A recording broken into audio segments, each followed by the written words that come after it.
this is Jasmine, and today I'm doing a bit of a concept illustration. I was inspired to do this illustration when Katelyn McKegg, I'll put her info here and in the description, she did a contest for creating a griffon out of your favorite cat and your favorite bird thing. Bird, just a bird. And it really inspired me to do this illustration because this is a species that I have had in Seref for a while, but I've never actually drawn out a concept.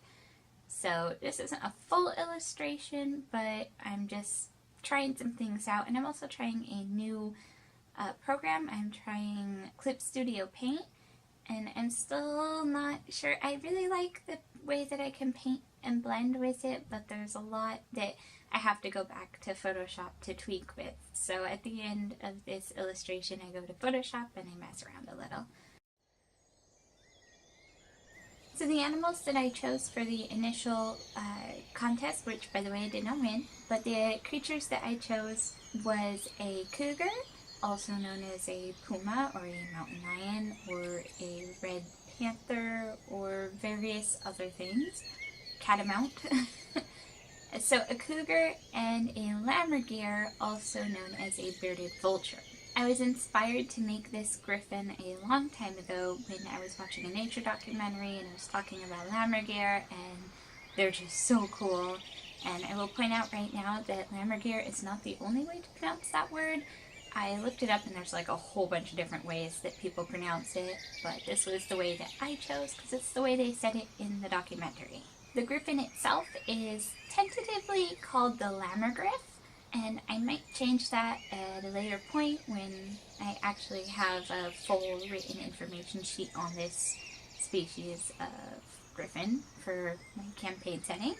But basically this species lives very, very high up in the mountains like the Lammergryph itself, in not quite desolate areas, but very harsh climate. Think top of the Rockies kind of climate, except that Seref even has higher mountains than that.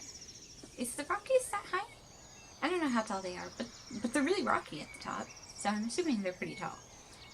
The Lammergryph specializes in eating older carcasses, and they can spot these bones and carcasses and leftovers, so to speak, from great distances. They also have incredibly sensitive smell, and although they will eat creatures that still have meat left on them, or even fresh kills if they happen to find them, their specialty is that they can eat the entire skeleton and garner nutrients from it.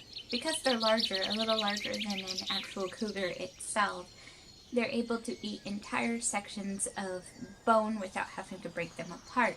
But if they need to, they can fly high and drop the bones the way that a regular bearded vulture does, or they can simply break them in their much more powerful beaks.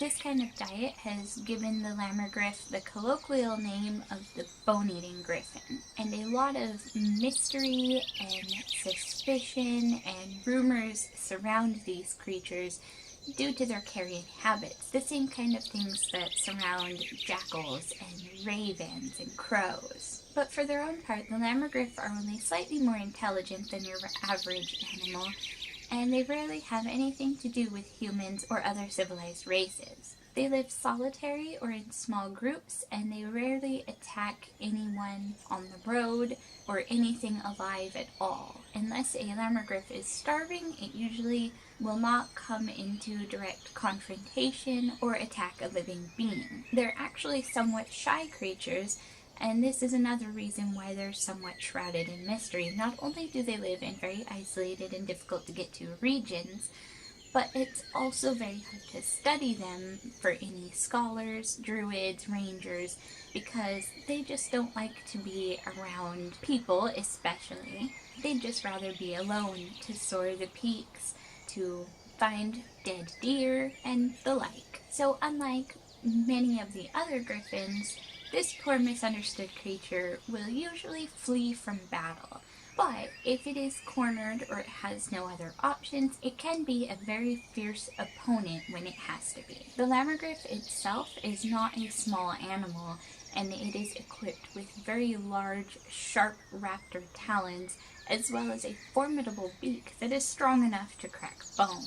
And although the griffon itself or its nests high up in the rocks are not likely to wield much of value, the only possible trinkets that it could have is if an adventurer had happened to die and the body was taken back to the nest, which would only be if there were hatchlings at the time. However, if you can find the right person, the body of a Lammergryph could be worth something for study, and live eggs or hatchlings are worth a pretty penny on the market. Like most tamed or domesticated griffons, Lammergryphs make great companions. They cannot carry as much as the great golden griffons that are lion griffons, but they are still able to carry a lighter weight person or be a great hunting companion. And the fact that they are a little more intelligent than your average animal means that they can learn more tricks faster and more effectively. So even if your trek through the highest mountains is otherwise uneventful, if you spot a Lammergryph, you will still be able to sit in front of the hearth and spin your tale of seeing one of Seref's most rare griffons in the wild. Well, that is it for this creature chatter, and I really hope that you enjoy the video and enjoy the artwork. And if you like it, go ahead and hit that like button, and if you like this content, subscribe. I plan on doing a lot more monsters and information and general nerdy Dungeons & Dragons style chats. So be sure to hit the bell so that you know when I upload a video, and thanks for stopping by.